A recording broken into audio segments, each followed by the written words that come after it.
actually the genuine impact Russia have now, they're easing the exports. So it's actually going to give a bit of relief to the underlying product market at a time where refineries in Europe are in maintenance, which has been the big flag for bulls about crude maybe getting ahead of itself because the demand's not going to be there during April in the refinery maintenance. But if the exports are coming from Russia, and it's no small amount, right, and it works its way back to Europe via the export pool, then it is actually quite impactful.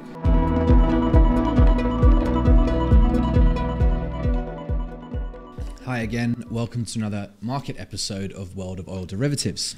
I'm Greg Newman, Group Chief Executive of Onyx Capital Group, and I'm joined today one-on-one with the mercurial Vincent Vincent. Oil markets are all of a sudden kicking into gear, and it seems we are now on that highway to the danger zone, with every market indicator of the underlying physical market strong and forward derivative prices indicating that this will last for some time. So really the only thing left to truly perform is the outright price. So will this carry through? And will the danger zone of inflation, demand destruction, overextension, things like that grip the oil market once again? And as always, we'll dig into this, the macro situation, the niche futures we love so much, and more. So Vincent, let's go. Let's go, indeed.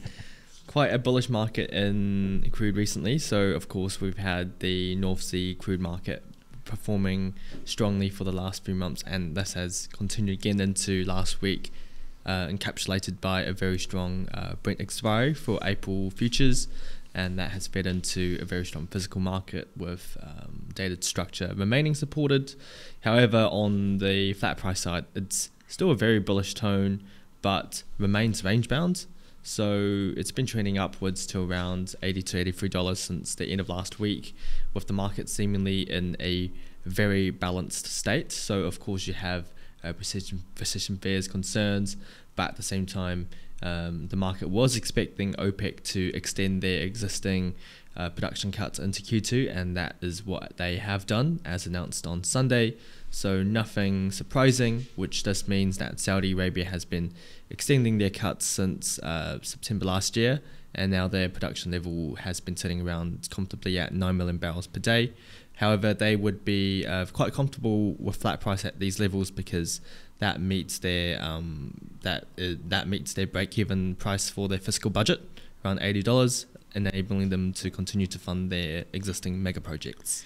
Yeah, I think for us, why we tend to get excited in different ways, right, for the wider kind of market looking at oil, because obviously we want to take our indications from positioning in the outright price, but then also the underlying, and are things justified, and where's the flow, the money flow is going to come from. And it gets said a lot in the last 4 years, but because we're in a perpetual state of OPEC having cut and keeping this market either balanced or towards the supply deficit type situation.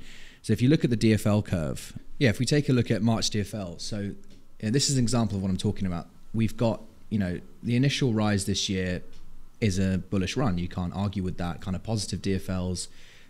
This is signaling the underlying physical market trading at a premium to the Brent futures. So it's in generally a healthy market, and that's all fine. But once you go to the next level, we ran all the way up to $2.40, I think, in the Balmo, or at least above $2 per barrel. That is historically, once you get above even 80 cents, that is a whole new level of bullish, right? That is very, very tight. That is things clearing at astronomical levels on the crude side. And look, it was a market that was evidently long in the North Sea. I think going into expiry and this run up in March DFL were both caught relatively well by the majority of the market. So it's a regime shift, and in the meantime we've got refinery margins that have been very strong for the whole year. It was the thing that moved first.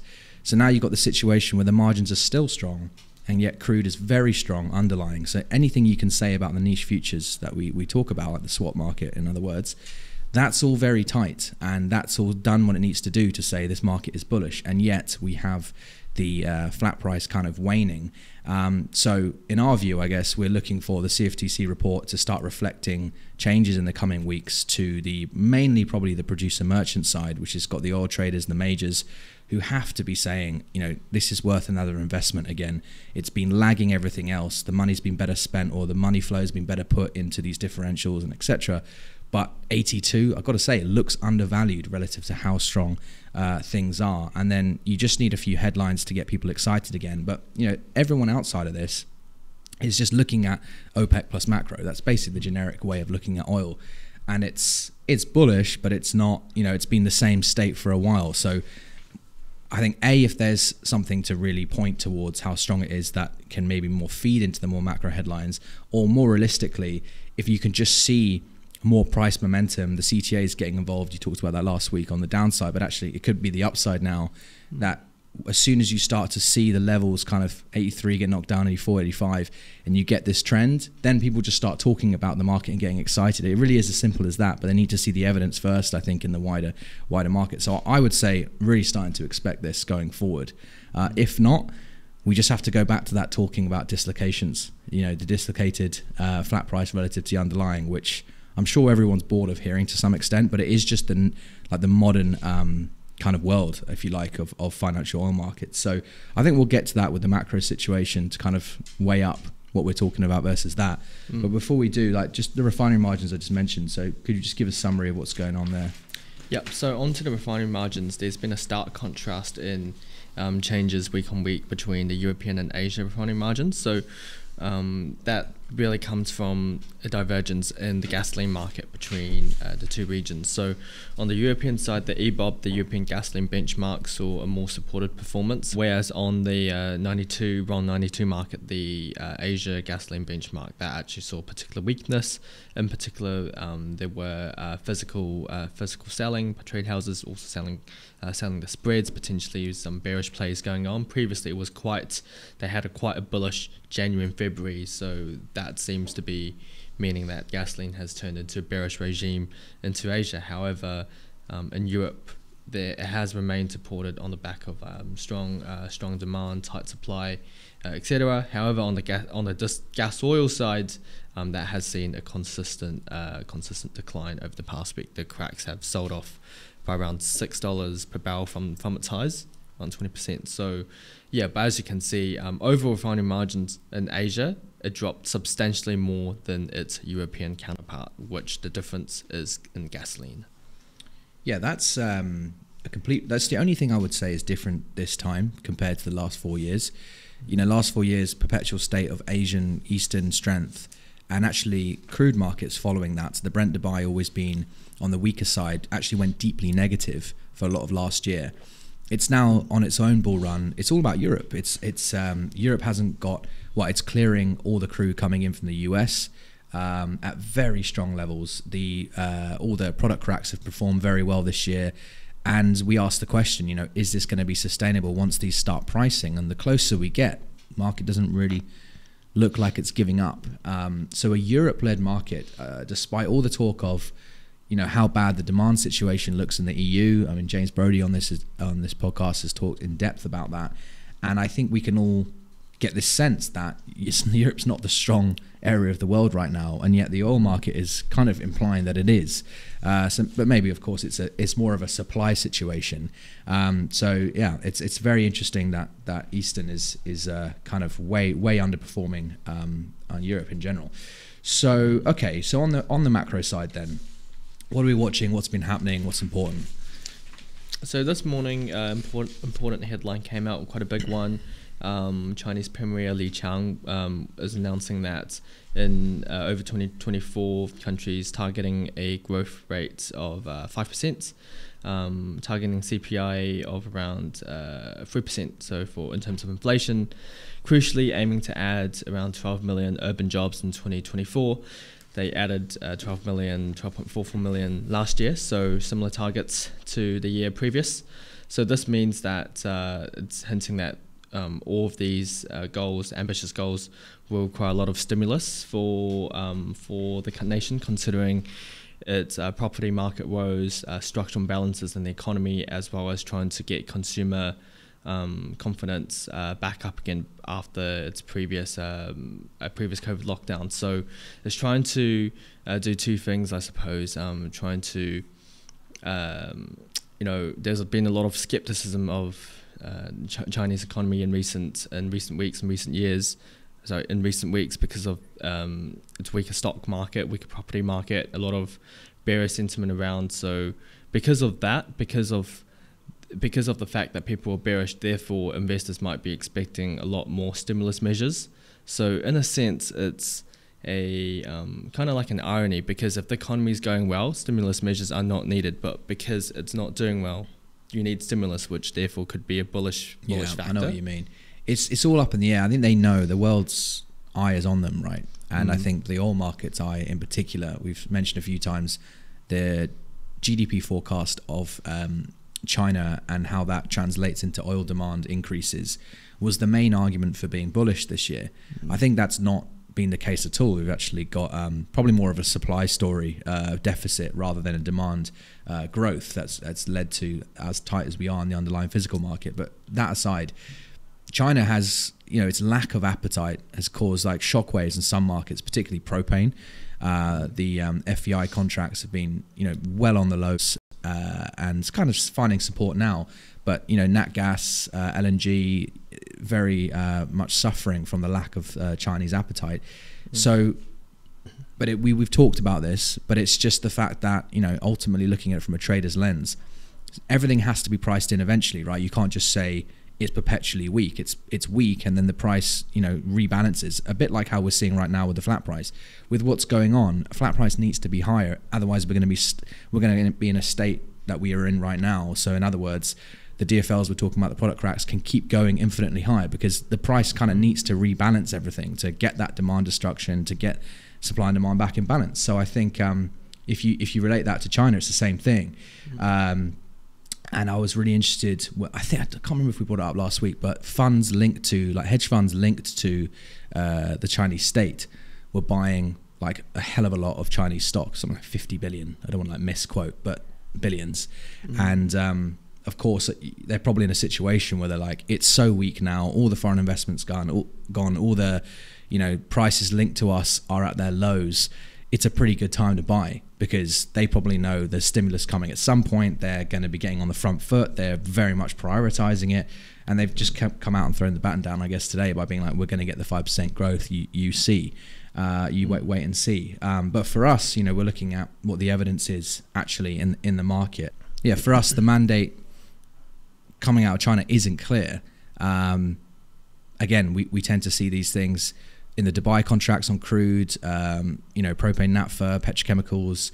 Everywhere, but you can kind of focus on Asian contracts to see. And as we were just saying before, it's actually the Asian market that's been underperforming the West. So we're not getting the indication yet, but given how low things are and given their mandate, it's going to be a very interesting month or two. And actually, if there is any evidence, like genuine evidence, and I think you would need to see a headline like, a Kepler or Vortex are saying there's been a lot of actual cargoes moving like way beyond the 5-year averages or whatever, to get the wider market, macro market interested and saying, okay, no, the Chinese are in this market now. And it's been so bullish without them. If you add China, I think people can get excited about the outright price again. So no, it's at least we know that they're wanting to take it on. They're not going to just sit and let this spiral. So it's got to be the main one to watch right now. But having said that, it's weird that we just don't talk about Red Sea anymore. It's always the way. Everyone gets so hyped about it, and then suddenly it's just accepted as the normal, and then the headlines don't matter. So I think, again, every day that or every week that goes on, we get closer to a headline which is dissipating the tension. Something like a ceasefire, something like an agreement to be made, and then that will have an even more risk-off kind of attitude in the oil market, you would think.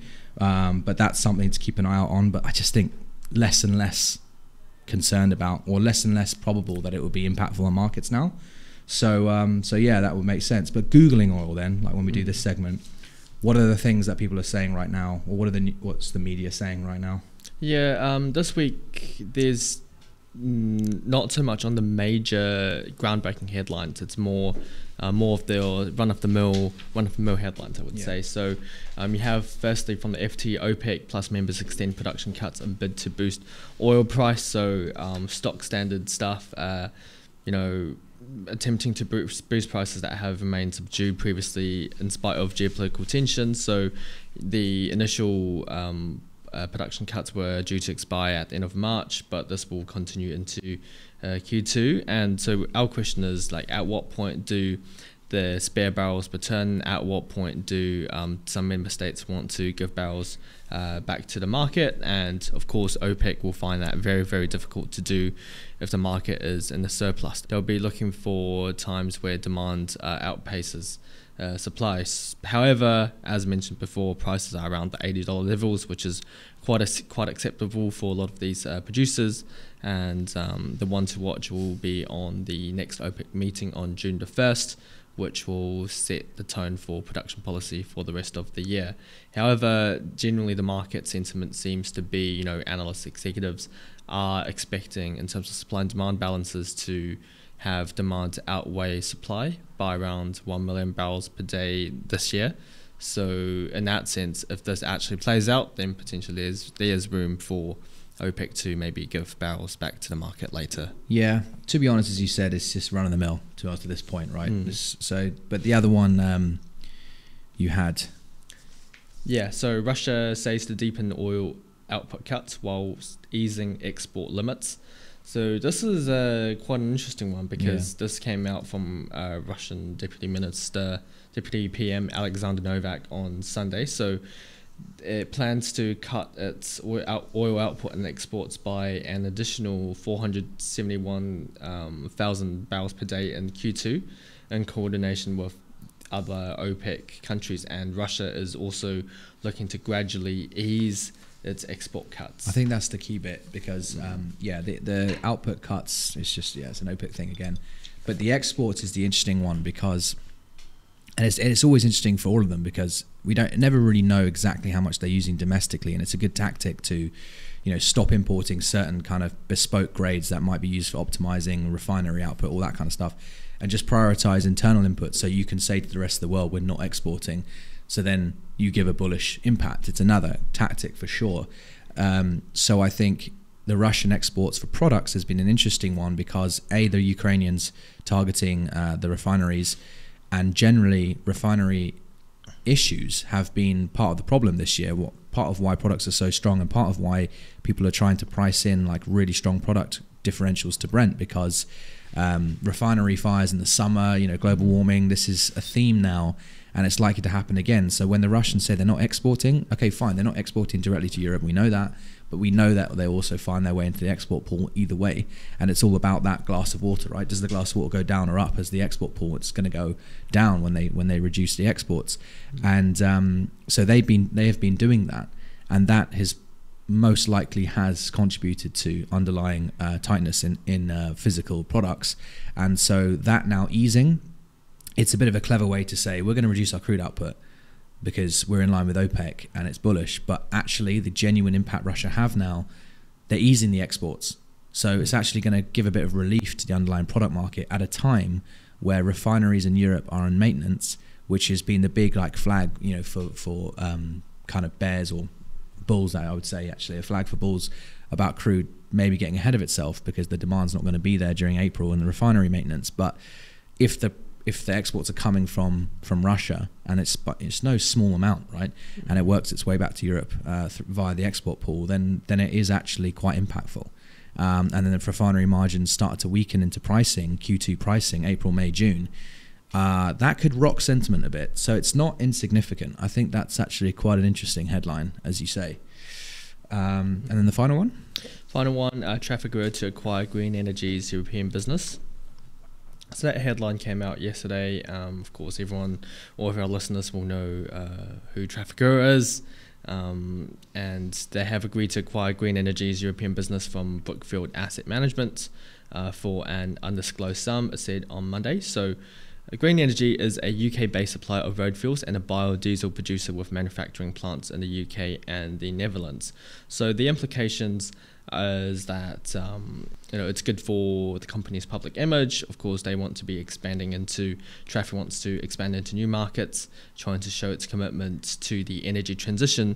And it is also heard that other trade houses had been bidding for Green Energy's business, in which Trafigura won out. But overall, it just shows trade houses' commitment to the energy transition and looking to acquire more green businesses. Yeah, I mean, for traders to do their job, they have to have they have to have shorts, they have to have places to take power output, in this scenario gas output, and somewhere to deliver it, right? So it's a strategic move for sure. And ultimately, yeah, it's what traders do. It's all about the logistics. This is a supplier, completely makes sense. The only other thing to add is, you know, the trends and the hype of things go up and down. Obviously, renewables no different, and we kind of peaked before 2022, maybe 2021 when we were peaking about, you know, investment in renewables, talk about the transition, and it really fell off a cliff for a couple of years after that, with the war and things like that, cost of living. But you know, the underlying trend is still there, and this is another indication that there is very much the commitment to have a long-term shift, despite carbon prices being so weak, despite demand destruction, despite you know, basically the kind of power and gas situation being completely sorted. I think these are just trends, right? So we'll be back again. I think this is a signal that it will be in the focus of everyone once again, just in time, basically. So yeah, that's all we can say about that. So okay, forward thinking, trade ideas. And if you've got a trade idea, right, you've got a niche one for the underlying kind of niche futures. But I think we have to say for Brent, looking at time splits, flies, that kind of thing, we have to be bullish the out right now. I think on the basis of what we've been saying. But of course, there is that macro kind of resistance, the money flow resistance. So what would I say is actually the out and out main thing? I would say volatility again. I would say it died down quite a bit after the Red Sea peak, after, you know, people just kind of turned their attention away from the outright price in the professional oil market. We talked about that Bloomberg article that was quite extensive about how people were diving into niche futures, and it was, you know, kind of record volumes in these areas because they were avoiding the outright price. But I think they find their way back in there now. I think it's the obvious undervalued thing. So I think buying volatility would be a smart trade. This is out the money, you know, kind of $90, $95, $100 calls. I think they're probably undervalued. That would be probably my main thing, with a kind of long outright bias. That's my view. I think time spreads, even flies, it's quite a hard, it's a trending trade right now, but they're so volatile because they're so invested in that. I think it's, if you've got a what do you call it, a blank sheet of paper, yeah, I would say it's probably a bit too late to dive in. You'd have to kind of pick the high value opportunities where you can find them. But WTI spreads as well, same thing. The prompt spreads have all kind of exploded. So yeah, I think it's all about the outright price. Anything to add there? I think, yeah, it is. The outright price seems to be the focus right now because all of the underlying spreads, differentials, the structure has been performing. And of course, it is a trending trade right now, but if you want to enter, the market's already oversaturated to the buy side. So it could be a bit late on that. So to best express the view, that would probably be, there's good risk reward in the outright price in terms of options. Not necessarily, although potentially even flat price as well, but I suppose with the options you have more ways to play around with in terms of more like options. More options. Yeah, no, it's just a way you should always have a view directionally, a view on when things are going to happen, time, and a view on volatility. Because if you don't have those things, it's just a binary up down, which doesn't really help anyone. But that's always what options are so good for. It gives you another way to express things. But it doesn't mean you have to trade options as well. It means you can just adjust your strategy to expecting more volatility. So if you're a day trader, it's starting to run those winners on the long side, starting to maybe hold more length there, currently widening the ranges if you're trying to pick bottoms, pick tops, technically, that kind of thing. It's just a understanding that we're probably transitioning into a new volatility environment, and so making the necessary adjustments because of that. And that sometimes is all you need. It's even though it's not explicitly a trade idea, it's that you're aware the volatility is coming, and you can kind of stack probability in your favor by preparing for that. It's as simple as that. So, trade idea in the niche futures though, in the products, what are you thinking? Yeah, in the niche futures, I'm thinking of going short in the May 7.5 versus Brent crack. So that's the VRSFO and very low shipping fuel in the east. in the east, and that's Asia benchmark. So going short in May, as you can see on the chart, this would be a contrarian trade idea.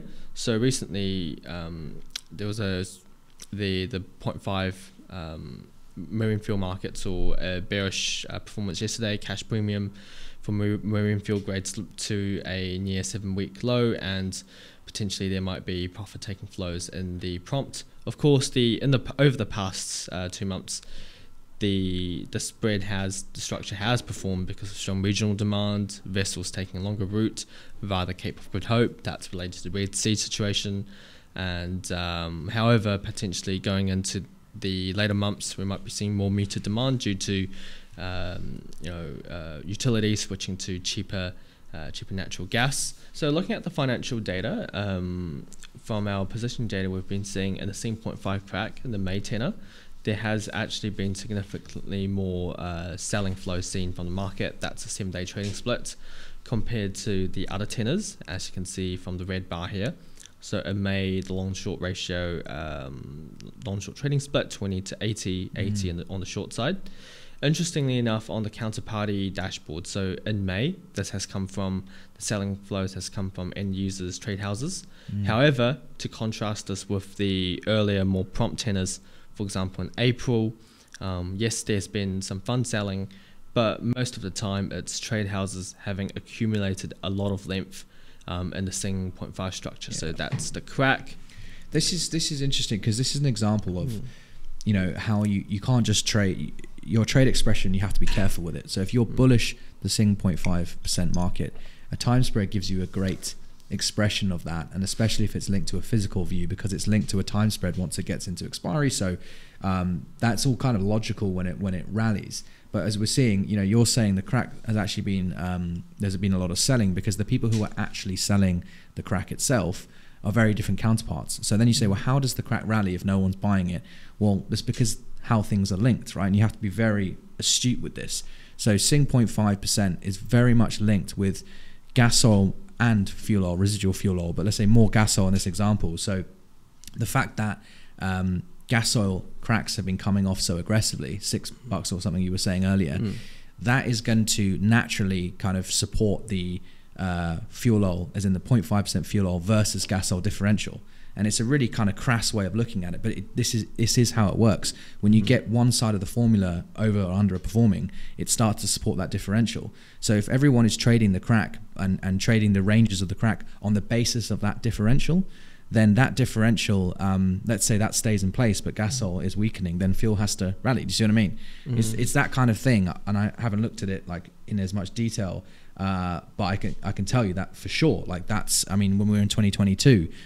That FOGO differential just completely blew out to, like, there was no rhyme or reason to the the link to the physical market. It completely blew out of the normal ranges, the blending, all that kind of stuff. There was no justification in that. It was a completely derivative based move, and so you've got to be wary about these things. So what is really driving the 0.5% crack? Well, you can't really look at spreads. That's an isolated reflection of the underlying physical market, which is why you should trade it if you've got a physical view.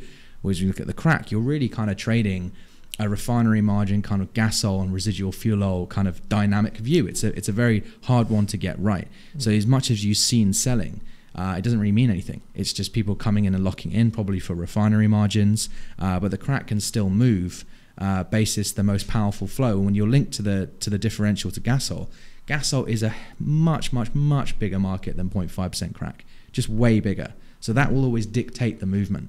You see what I'm trying to say? So that's what makes trades like this quite difficult. But at the same time, once they've blown out to a certain point, you go, look, this is at a point where I think people are going to start noticing. And I think you need to have an opinion on gas oil to some extent with this. But I think everything you're saying, as soon as people start to notice it, and then the long short is starting to move that way, and there's new entrants coming in, then that is conversely when it does get interesting. So I kind of like the trade in a way, but you just got to be aware of in the first place, like, why are we getting this contradictory buying and selling? Because they're different contracts and they move by different flows. Do you see what I mean? So in terms of course, the spreads and cracks, there's the different types of flows govern that. So in the spreads, that's more, of course, that's a reflection of the physical. People can take that into pricing. It's also a function of crude to some extent. The time spreads have, you know, a link, very strong correlation with crude time spreads. Sure. So it makes sense that they've been rallying together, right? Sure. Especially like in the back end, it's pretty much just completely correlated. Right. In the front, it's more related to physical, whereas in the cracks, that's, you know, you're also thinking about its relation to the other products, like gas oil, as well as the refinery margins.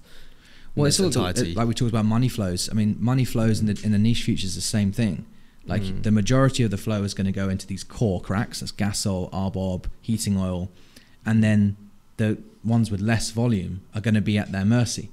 So, and we've talked about this endlessly with the gas snap, for example, gasoline versus naphtha. You know, European gasoline is not a huge market in terms of volumes, but it's so tightly linked to RBOB, which is an enormous contract, that even if the gasoline versus naphtha differential starts to go to unworkable levels on the physical from a blending component basis or whatever, the market doesn't care, because RBOB, if it wants to go higher, the volumes will completely overwhelm any kind of selling flow on a differential basis to naphtha. Like it might, and people love to get obsessed by this, going, no, that doesn't make sense. You need to sell this and buy this because of the physical blending economics. And you say, mate, yes, that's, you know, that's a reason for hedging flow to come in. But if the market really wants to get excited about RBOB, no one's going to give a shit about these differentials. Do you see what I mean? And that's maybe a scenario going on here. I don't know. I haven't looked at it, but I think that's what makes it really interesting. But it's just something to consider. So, what are you thinking? You think a contrarian trade, try and catch the top, essentially, or it seems to already be top, leveling out, reached its top. It does seem to be leveling out, as we saw yesterday. So in the prompt, that kind of topped out at $15. Of course, we do maintain a bullish structure in the long term, although I think in the short term, some profit taking flow, some, you know, look at the open interest, a bit of overextension into the long side, a bit of weakness could trigger some could trigger increased volatility and therefore a bit more bearish momentum on the downward side. And actually leveling out on gas oil cracks. I would expect that to be, if that's supported or starts to pick up again, you'll start to see, you know, room for these seeing VLSFO cracks to weaken. On the logic of flows. Yeah. So in terms of like gas oil cracks, that has of course weakened so much because market participants are more focused on weaker European demand and the Red Sea situation seemingly correcting itself, with the flows being adjusting, the market getting more used to Middle East crude actually going into Europe now. So the market is better supplied. Yeah, back to a point on the gas oil part. So yes, gas oil has been trending downwards. However, it might be reaching a point where we're seeing a technical, on the technical indicators being oversold. So once the gas oil finds support at these levels, at the low 20s, mid 20s, once there's a bit more buying flows coming in, shorts taking profit, maybe demand sentiment improves slightly, then this could feed into a more bearish tone into the VLSFO market. Well, yeah, via the FOGO, right? Via the FOGO differential. So fuel oil versus fuel gas oil. Yeah. And that's something that so many often traders look at when that's how they attempt to link the two different contracts. And because of once you have more buying gas oil, this therefore leads to selling in the fuel oil leg, and therefore bearish in the 7.5 crack. Yeah, we're getting very technical about it, but it's like, this is the thing, like it's worth discussing, because it's you know, if you're seeing things going on and seeing participants, you're trying to piece it together. But VLSFO has had this weird time where, what do you do? I mean, I remember the fuel teams were being moved into the distillate teams together of the majors, and I think they might have pulled them apart again because the differentials weren't working. We had the war, so you know, 1 minute they're trading it relative to gas oil, the next minute they're trading it independently, sometimes relative to residual fuel oil. It's just all like where the trading flows are at one time. But I think the crux of your trade is like, people are probably going to start paying attention to this absolute crack level now on the Sing VLSFO, because it's gotten quite high, and it kind of doesn't seem to make sense with where we are and what's going to happen next with the physical market, basically. So yeah, no, it's an interesting one. Okay, to our poll that we do weekly now, we have asked the question: will Brent hit $80 per barrel first or $90 per barrel first? And actually, of 50 odd votes, most of you, 60% said $80 per barrel, which I was surprised by, because usually people love to get excited about a bull market, and everything has been bullish in the underlying. But I guess, again, you know, from the macro side, probably most people think nothing's changed really. And certainly when you look at the DOE stats, yeah, it's nothing like crazy. If you're generically looking at statistics, it just doesn't look particularly compelling. So I get it, but surprised nonetheless. So I think that's basically it. So thank you for your time, Vincent, and thank you listeners out there. I just want to say an extra thank you because we've hit over 1,000 subscribers. We're all really excited about that here. And the team, we've got a cake ready to go in the background and some backup cakes I hear for the traders. And yeah, again, thanks again. So please like and subscribe. Please continue to support. Really appreciate it. And see you again soon for another episode.